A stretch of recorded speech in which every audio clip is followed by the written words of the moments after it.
Well-funded ang Duterte administration, well-funded ang Duterte camp, kumbaga, they can launch these rallies. At pangalawa, sabi ko nga, yung narrative ni President Marcos only adds fuel to the fire kasi wishy-washy siya. So, hindi fair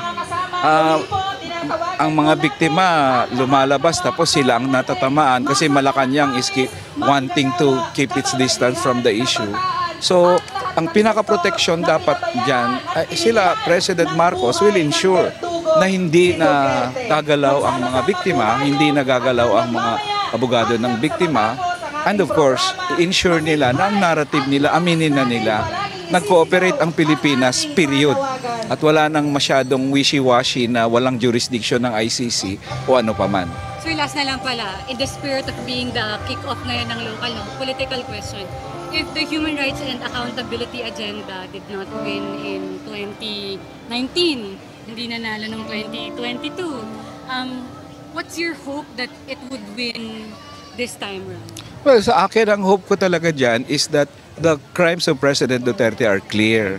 And the Filipino people have never really tolerated dictatorship as shown in EDSA 1 and yung pag-abuso sa poder.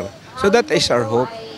There will come a time when the Filipino people will stand up and say enough of these dynasties and violators of human rights and perpetrators. We are not destined to eternal poverty and oppression. That is not our destiny. And I'm very, very sure there will come a time when tayong lahat, ang mga Pilipino ay magsalita at sabihin, tapusin na natin to. Huwag na ang mga katulad ni Duterte na maupo sa pwesto. Sorry, last na lang. I can't help it. No problem. Where's the opposition here in the Uniteam breakup? Saan kayo lulugar? Kami, malinaw. Kami, kung may mali ang administrasyon, mali. Kung may tama, tama. So hindi kami panig ni Duterte o panig ni Marcos.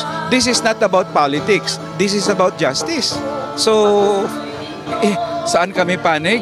Sa Duterte ba o sa Marcos? No, panig kami sa biktima at sa hustisya. I stand with the victims, Duterte, panagutin.